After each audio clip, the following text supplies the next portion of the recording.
கொட்டுக்காளி மாதிரி ஒரு படம்.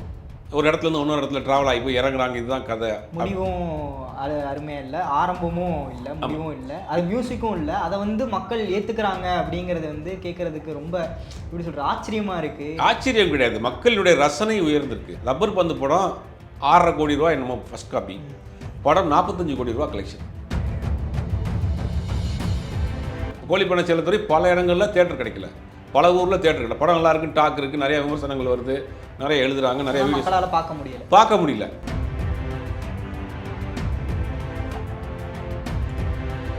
ஆர்டிஸ்ட் தேவையில்லை, பெருசாக வந்து டிஏஜிங் பண்ணுறேன், ஏஏஜிங் பண்ணுறேன், அமெரிக்காவில் ஷூட் பண்ணுறேன், ரஷ்யாவில் ஷூட் பண்ணுறேன், அஜர்பைஜானில் ஷூட் பண்ணுறேங்க கதையெல்லாம் இனிமேல் எடுபடாது. இங்கே நல்ல கண்டென்ட் இருக்கா. 2 கங்குவாவும் வேட்டையன் வரணுன்னு வேட்டையன் வந்து கங்குவா வந்து பேக் அடிச்சுட்டாங்க. இந்த படம் அதிகமாக தேட்டரில் ரிலீஸ் ஆகட்டும். அப்போ பெரிய படத்துக்கு ஒரு மாதிரி நீங்கள் பார்க்குறீங்க, சின்ன பட்ஜெட் படங்களுக்கு ஒரு பார்வை பார்க்குறீங்க. அதுவே தவறு தானே. இதே இது மற்ற கேரளா இண்டஸ்ட்ரியில் பண்ணுவாங்கன்னா கிடையாது, ஆந்திரா இண்டஸ்ட்ரியில் பண்ணுவாங்கன்னா கிடையாது.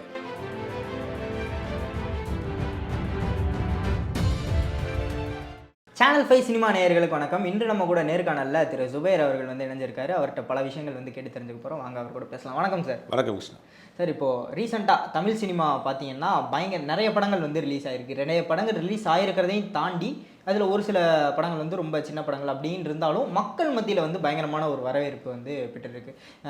கடைசி உலகப் போர், லப்பர் பந்து, கொட்டுக்காளி, மெய்யழகன், இந்த மாதிரியான இது எதுவும் ஒவ்வொன்றும் பார்த்தீங்கன்னாலும் ஒவ்வொன்றுமே ஒவ்வொரு ஜானர்.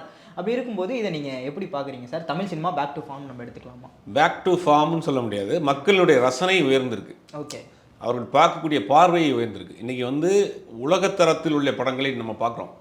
ஓடிடி தளம் வந்த பிறகு இன்றைக்கி வேர்ல்டு மூவிஸ் என்ன பொழுது போலையா ஒரு ஸ்பானிஷ் மூவி பார்க்கலாம், ஒரு ஈரானி மூவி பார்க்கலாம் அப்படிங்கிற மாதிரி ஒரு மக்களுக்கு வந்து ரசனை வந்து ப்ராட் ஆயிடுச்சு. அவங்க வந்து எல்லா தரப்பு படத்தையும் பார்க்குறாங்க. ஒரு வேனில் மட்டும் போய் இறங்கி ஒரு இடத்த கிராஸ் பண்ணி போகிறாங்கன்னா அது ஒரு படம், அந்த படத்தை பார்க்குறாங்க. ஒரு வண்டி ஆக்சிடென்ட் ஆகிடுச்சுன்னு ஒரு மலையாள படம், அதை எப்படி ரெக்கவரி கொண்டு வர்றாங்கன்னு ஒரு கதை, அதை பார்க்குறாங்க. லெவல் கிராஸ்னு ஒரு படம், 4 பேர் ஆர்டிஸ்ட்டு ஒரு ட்ரை எஃபெக்டில் படம் பார்க்குறாங்க, அந்த படத்தை பார்க்குறாங்க. சவுண்ட் பெருசாக இல்லாத படங்கள் பார்க்குறாங்க. இந்த மாதிரி வித்தியாசமான அனுபவங்களை அவங்க பார்த்து பழகிட்டாங்க. இதை நோக்கி நம்ம ஸ்டைலை மாற்றிட்டா தான் தமிழ் சினிமாவில் வந்து இருக்கக்கூடிய பிரம்மாண்ட இயக்குநர்கள், உச்ச நட்சத்திர நடிகர்கள்லாம் தப்பிக்க முடியும். மீண்டும் அந்த டிங்கரிங் பட்டி வேலை பார்த்து வண்டி ஓட்ட முடியாது ரொம்ப நாளைக்கு. வாய்ப்பில்லை ராஜா அப்படிங்கிற மாதிரி ஆயிடுச்சு. ஏன்னா மக்களுடைய ரசனை உயர்ந்துருச்சு, அவங்களுடைய பார்வை வேறு ப்ராடாக பார்க்க ஆரம்பிச்சிட்டாங்க. ரப்பர் பந்தாக இருக்கட்டும், நீங்கள் சொன்ன மாதிரி மெய்யழகனாக இருக்கட்டும், எல்லாமே வேறு டைமென்ஷன். எந்த படத்தில் பெருசாக மெய்யழகன் படத்தைலாம் பெருசாக படத்தில் வந்து ஒரு ட்விஸ்ட்டோ, ஒரு டேனிங்கோ, ஒரு சஸ்பென்ஸோ, அது மாதிரி எதுவுமே இருக்காது. சும்மா ஒரு கதை படிக்கிற மாதிரி அப்படியே ஒரு ஸ்லோவாக போகும். அதே மாதிரி தான் கோழிப்பண்ணை செல்லத்துறை படமும் அந்த மாதிரி தான். படத்தில் எந்த ட்விஸ்ட்டுமே இருக்காது, யாருமே கெட்டவங்க கிடையாது, யாருமே வில்லன் கிடையாது. அப்படியே அழகாக வந்து ஒரு நாவல் படிக்கிற மாதிரி இருக்கும். ஒரு கிராமம், ஒரு கடை வச்சுருக்கலாம் அப்படின்னு ஒவ்வொரு பக்கமாக நாவல் படிக்கிற மாதிரி இருக்கும். பட் நல்லாயிருக்கு, ரசிக்கிறாங்க படம். எல்லாருமே போய் ஃபேமிலியோட, ஒரு குழந்தையோட, அப்பா அம்மாவோட, அக்கா தங்கச்சியோட பார்க்கக்கூடிய ஒரு ட்ராப் கூட ஒரு விரசம் இல்லாத ஒரு படம். அந்த படத்தை ரீரெக்கார்டிங்காக இருக்கட்டும், இதாக இருக்கட்டும், ரொம்ப யதார்த்தமாக இருக்கும். நடிச்சிருக்கக்கூடிய ஆர்டிஸ்ட் அவங்க யாருமே ஆர்டிஸ்ட் கிடையாது, அந்த ஊரில் இருக்க மக்களை வச்சு நடிக்க வச்சு எடுத்துருக்குறாங்க. அந்த மாதிரி ஒரு படம். மெய்யழகன் மாதிரி ஒரு படம், அப்படியே ட்ராவலிங்கில் பேசிக்கிட்டே ஒரு படம், பேசிக்கிட்டே இருக்கிறாங்க, பட் அதை ரசிக்கிறாங்க. கொட்டுக்காளி மாதிரி ஒரு படம், ஒரு இடத்துலேருந்து இன்னொரு இடத்துல ட்ராவல் ஆகி போய் இறங்குறாங்க, இதுதான் கதை. முடிவும் அது அருமையாக இல்லை, ஆரம்பமும் இல்லை, முடிவும் இல்லை, அது மியூசிக்கும் இல்லை. அதை வந்து மக்கள் ஏற்றுக்கிறாங்க அப்படிங்கிறது வந்து கேட்குறதுக்கு ரொம்ப எப்படி சொல்கிற ஆச்சரியமாக இருக்குது. ஆச்சரியம் கிடையாது, மக்களுடைய ரசனை உயர்ந்திருக்கு. ஓகே. அதனால தான் சமீபத்தில் வந்த இந்தியன் 2 இருக்கட்டும், கோட்டா இருக்கட்டும், பெரும் விமர்சனங்களுக்கு ஆளாச்சு. கண்டிப்பாக அந்த படத்துக்கு பல பேர் முட்டு கொடுத்தாலும் கூட ரியாலிட்டி அதானா. இன்னைக்கு தேட்டர் ஓனர், விஜயை கொண்டாடக்கூடிய தேட்டர் ஓனரே சொல்கிறாரு, செகண்ட் வீக் படம் அப்படியே உட்காந்துருச்சு, பெருசாக கலெக்ஷன் இல்லை. இந்த பிரம்மாண்டம், இந்த ஸ்டாரை வச்சு ஒரு 3 நாள் ஃபுல் பண்ணிடுறாங்க. 4வது நாள் எங்கே போவீங்க? இப்போ படம் நல்லா இருந்தால் தான் யார் படமாக இருந்தாலும் ஓடும் அப்படிங்கிற ஒரு நிலைக்கு வந்துருச்சு. இது ஒரு ஆரோக்கியமான விஷயம், சினிமாவுக்கு ஒரு ஆரோக்கியமான விஷயம். நல்ல கண்டென்ட் உள்ள ஆட்கள், நல்ல கதை கிரியேஷன் உள்ள ஆட்கள், பிரம்மாண்டம் தேவையில்லை, பட்ஜெட் தேவையில்லை. ரப்பர் பந்து படம் 6.5 கோடி ரூபா என்னமோ ஃபஸ்ட் காப்பி, படம் 45 கோடி ரூபா கலெக்ஷன்.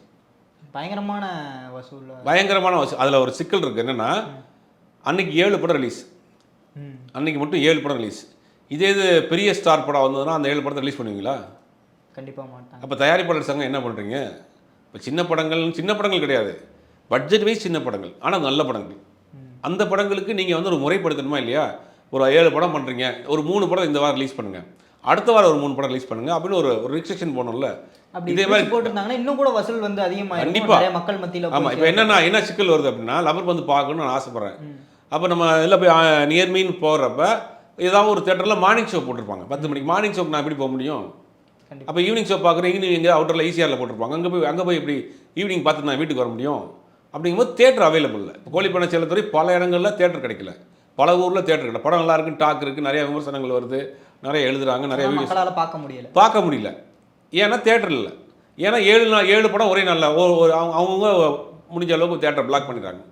அப்போ ஒரு 3 படம் அன்றைக்கி ரிலீஸ் ஆகுது அப்படின்னா தேட்டர் பரவலாக கிடைக்கும், அந்த படங்களுக்கும் ஒரு ரெவன்யூ கிடைக்கும். இப்போ லப்பர் வந்துலாம் ஒரு சிங்கிளாக ஒரு 3 படத்தோட வந்துருந்துச்சுன்னா லப்பருக்கு வந்து கிட்டத்தட்ட எனக்கு தெரிஞ்ச ஒரு 75-80 கோடி ரூபா வரைக்கும் இன்றைக்கி வரைக்குமே கலெக்ஷன் ஆகிருக்கும்.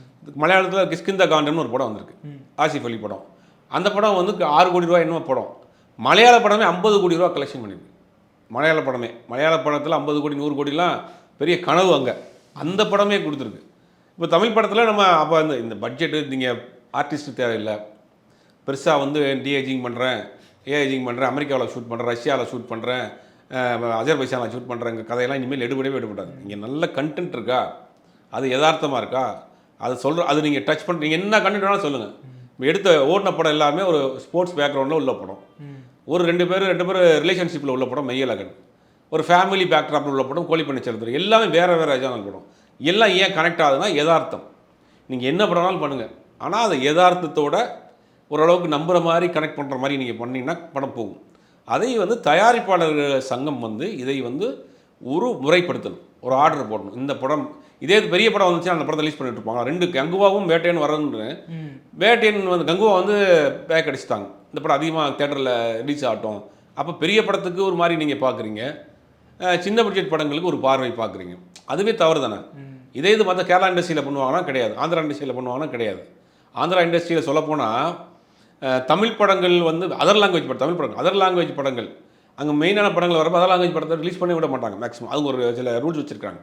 அப்படி இல்லாமல் கூட இருக்கும்போது தேவரா வந்து இந்த படத்தோட ஏன் வர்றீங்கன்னு அடுத்த வாரம் படம் வந்து தேவரா படத்தை ரிலீஸ் பண்ணுங்கள், இல்லை இங்கே தமிழ் படத்தில் டைரக்ட் தமிழ் படங்களுக்கு முதல்ல ப்ரிஃபரன்ஸ் கொடுங்க, அதையும் செய்ய மாட்டேங்கிறீங்க. அது வந்து தயாரிப்பாளர்கள் சங்கம் அதை வந்து ஒரு முறைப்படுத்தி இந்த மீடியம் பட்ஜெட் படம்னா ஒரு 3 படம் தான் ரிலீஸ் பண்ணோம், அதுக்கு பிறகு பண்ணாதீங்க, அடுத்த வாரம் பண்ணுங்கள். ஒரு வாரத்தில் என்ன ஆயிருப்போகுது? இப்போ 2 வாரம் தான் படமே ஓடுது, தேட்டருக்கு வரவெல்லாம் குறைஞ்சிட்டாங்க, அடுத்த வாரம் ரிலீஸ் பண்ணுங்கள். அப்படிங்கும் போது இதை முறைப்படுத்தணும். அப்போ வந்து இப்போ தான் வந்து இது வந்து நல்ல ஒரு சைன் நான் நினைக்கிறேன். டேலண்டட் கைஸ் பூரா வெளியில் வர ஆரம்பிப்பாங்க. உங்களுக்கு நல்ல கண்டென்ட் இருக்குது, உங்களால் கதை சொல்ல முடியும், வித்தியாசம் சொல்ல முடியும், நீங்கள் யார் வேணாலும் வச்சு படம் பண்ணுங்கள், ஆனால் வந்து படத்தை உங்களால் வெளியில் கொண்டு வந்துட முடியும். இப்போ எடுத்துடலாம் படத்தை, இப்போ கொண்டு வரதான சிக்கலாக இருக்குது. பம்பர்னு ஒரு படம், அந்த படம் பல ஃபெஸ்டிவல்ஸுக்கு போய் அவார்டு வாங்கியிருக்கு. அந்த டேரக்டர் வேறு ஒருத்தர் வச்சு இப்போ அருள்நிதியை வச்சு படம் பண்ணுறாரு. அந்த படத்தை வந்து ஒரு தரமான படத்தை எடுத்துட்டார் தயாரிப்பாளர், புது டைரக்டர் எடுத்துட்டாங்க, படம் நல்லா இருக்குது, எல்லாரும் கொண்டாடுறாங்க. மக்கள்கிட்ட கொண்டு போய் சேர்க்க முடியல அந்த படத்தை. ஃபெஸ்டிவலுக்கு போகுது, இன்டர்நேஷ்னல் ஃபெஸ்டிவலுக்கு போகுது, அவார்டு வாங்குது, எல்லாம் பண்ணுறாங்க. ஆனால் படத்தை வந்து மக்கள் பார்க்க முடியல. எங்கே பார்க்குறது? ஓடிடி கூட இன்றைக்கி வரைக்கும் இல்லை. நல்ல படம்ன்றீங்களப்பா, எங்கேப்பா பார்க்குறதுன்னு கேட்குறாங்க. அப்போ இந்த சிக்கல் இருக்குது. இந்த சிக்கலை சரி செய்யக்கூடிய இடத்தில் வந்து தயாரிப்பாளர் சங்கம், ப்ரொடியூசர் கவுன்சிலு, ஃபிலிம் சேம்பரு இவங்க எல்லாம் சேர்ந்து இதுக்கு ஒரு முடிவு பண்ணால் தான் இந்த மாதிரியான படங்கள் வந்து வெளிவரும். இங்கே மக்கள் பிரச்சனை இல்லை, மக்கள் ஏற்றுக்க தயாராக இருக்காங்க. இங்கே நம்ம எப்போ கொண்டு போய் சேர்க்குறோம் அப்படிங்கிறது தான் இங்கே பிரச்சனையாக இருக்குது. அப்படி இருக்கும்போது இந்த மாதிரி ஒரு படத்துக்கு வந்து பயங்கர வரவேற்பு கிடைச்சது வந்து எல்லாருமே பார்த்துருக்காங்க. இப்போ தமிழ் இண்டஸ்ட்ரிக்கே வந்து தெரிஞ்சிருக்கும், நல்ல படங்கள் இருந்தால் இது எந்த மாதிரியான ஒரு இம்பேக்ட் வந்து கிரியேட் பண்ணும் சார்? இல்லை, கேட்ட மாதிரி மக்கள் தயாராக இருக்கிறாங்க, படம் எடுக்கக்கூடிய கிரியேட்டர் தயாராக இருக்கிறாங்க, அதை கொண்டு போய் சேர்க்கறது தான் ஆள் இல்லை. ப்ராடக்ட் இருக்குது, பையர் இருக்கிறாங்க, எல்லாமே இருக்குது. பட் அதை கொண்டு போய் சேர்க்குற அந்த டெலிவரி தான் இல்லை, அதான் சிக்கல். இப்போ டிஸ்ட்ரிபியூஷன் தான் சிக்கல். அதை வந்து டிஸ்ட்ரிபியூஷன்லேருந்து ஆரம்பிக்கணும். டிஸ்ட்ரிபியூஷன், தேட்டர் ஓனர்ஸு, அடுத்து தேட்டர் ஓனர்ஸ் என்ன பண்ணுவாங்கன்னா இன்னொரு பெரிய படம் வந்து அந்த படம் தூக்கிறாங்க டக்குன்னு. அப்புறம் அவங்களும் சொல்லி குத்தம் கிடையாது, அது வந்து அவங்க பிஸ்னஸ் பார்க்கணும். அப்புறம் 2வது தேட்டர் ஓனர் செய்ய வேண்டிய இன்னொரு முக்கியமான தமிழ் சினிமாவுக்கு செய்ய வேண்டிய கடமை என்னென்னா டிக்கெட்டு 200 ரூபா, மினிமம் 200 ரூபா, பாப்கார்ன் 100 ரூபா, பார்க்கிங் 50 ரூபா, ஒரு ஃபேமிலியோட படம் பார்த்தா 1000 ரூபா. அவங்க எந்த கணக்கில் வைக்கிறாங்க, எந்த ஒரு கட்டுப்பாடும் இல்லாமல் நடந்துகிட்ருக்கு. சரி, ஒரு பெரிய ஆர்டிஸ்ட் படத்துக்கு நீங்கள் வச்சுட்டிங்கன்னா கூட சின்ன படங்களுக்கு அதே ரேட் தான் வைக்கிறீங்க. ரப்பர் பந்துக்கு 150 ரூபா தான் டிக்கெட்டு, அதுக்கு முன்னாடி கோட்டுக்கும் 180 ரூபா தான் 200 தான் டிக்கெட். அண்ட் கோட்டு ஃபஸ்ட் 2 நாள் அதிகமாக வச்சுப்பான்னு வச்சுங்க. அந்த ரேட் சொல்கிறேன். இப்போ இந்த மாதிரி நீங்கள் ரேட் வைக்கிறப்ப யார் தியேட்டருக்கு வருவா? ஒரு 3 வாரத்தில் ஓடிடியில் பார்த்துடலாம்ப்பா. 1000 ரூபாய்க்கு ஓடிடியில் ரீசார்ஜ் பண்ணால் ஒரு மாதம் முழுக்க படம் பார்க்கலாம். நிறைய படங்கள் பார்த்து அது வேர்ல்டு மூவிஸ் பூரா பார்க்கலாம். எதுக்கு நம்ம போய் தேட்டரில் கொடுத்து பார்க்கணுங்கிற ஒரு மனநிலைக்கு வந்துடுறாங்க. அப்போ தேட்டர் ஓனர்ஸும் இதை கொஞ்சம் கன்சிடர் பண்ணணும். டிஸ்ட்ரிபியூட்டர்ஸும் இந்த மாதிரி படங்களை வாங்குறதுக்கு முன் வரணும். இதை எப்பப்போ ரிலீஸ் பண்ணணுங்கிற ஒரு ஆர்டரை வந்து ப்ரொடியூசர்ஸ் கவுன்சில் போடணும். எல்லாரும் சேரணும். எல்லாரும் சினிமா அழிஞ்சு போச்சுன்னா மக்கள் தயாராக இருக்காங்க. அடுத்த டைமென்ஷனுக்கு போயிட்டாங்க. அதுக்கு தக்கன மாதிரி படம் எடுக்க ஆளும் இருக்குது. அதே நீங்கள் ஏற்றுக்கிற மாட்டீங்கிறது தான் பெரிய கேள்வியாக இருக்குது. இப்போ இது என்ன பண்ணால் இது சரியாகும் அப்படிங்கிற மாதிரி ஒரு விஷயம் இருக்குல்ல சார்? இந்த கட்டமைப்புகள் தான் மாறணும். இந்த ஸ்ட்ரெச்சர்ஸ் தான் கொஞ்சம் சேஞ்ச் பண்ண வேண்டியிருக்கு. அதாவது டிஸ்ட்ரிபியூட்டர்லேருந்து நீங்கள் தியேட்டர் ஓனர்ஸ்லேருந்து ஆரம்பிக்கணும். Theatre owners, distributor, producer council, இவங்க தான். டெக்னீஷியன் கரெக்டாக இருக்காங்க, எடுக்கக்கூடிய கிரியேட்டர் கரெக்டாக இருக்கிறாங்க, பணம் போடக்கூடிய தயாரிப்பாளர் ரெடியாக இருக்கிறாங்க. இந்த மாதிரியான படங்கள் ட்ரை பண்ணுறதுக்கு தயாரிப்பாளர் இருக்காங்க. இப்போ சமீபத்தில் இறந்து போனார் டெல்லி பாபுன்னு ஒரு தயாரிப்பாளர். மரத நாணயம், ராட்சசி படங்கள்லாம் பண்ணார். அவர் எந்த சினிமா பேக்ட்ராப்பும் கிடையாது. ஏதோ ஒரு பேஷனில் படம் எடுத்துட்டார். ஆனால் படத்தை அவர் தத்தி குத்தி ரிலீஸ் பண்ணதுக்கு நல்ல நல்ல படங்கள்லாம் கொடுத்துருக்காரு. அந்த மாதிரி பேஷனில் சினிமாவுக்கு வரக்கூடிய தயாரிப்பாளர்கள் இந்த மாதிரி எடுத்துட்டோம், நல்ல படம் எல்லோரும் பாராட்டுறாங்க, கொண்டு போய் சேர்க்க முடியும்னா அடுத்து எப்படி படம் எடுப்பாங்க? கண்டிப்பாக. அப்படிங்கும்போது இதை வந்து சரி செய்ய வேண்டிய இடங்கள்லாம் அந்த அமைப்புகளுக்கு தான் இருக்குது. கண்டிப்பாக சார், அதை சரி செய்வாங்க அப்படின்னு சொல்லி நம்மளும் நம்புவோம். அடுத்தடுத்து நல்ல கதைகள் வந்து தமிழ் சினிமாவுக்கு வரும் அப்படிங்கிற ஒரு நம்பிக்கையோடு இந்த நேர்காணலை வந்து முடிச்சுக்கிறேன். பல சுவாரஸ்யமான விஷயங்களை பதிவு பண்ணதுக்கு மிக்க நன்றி.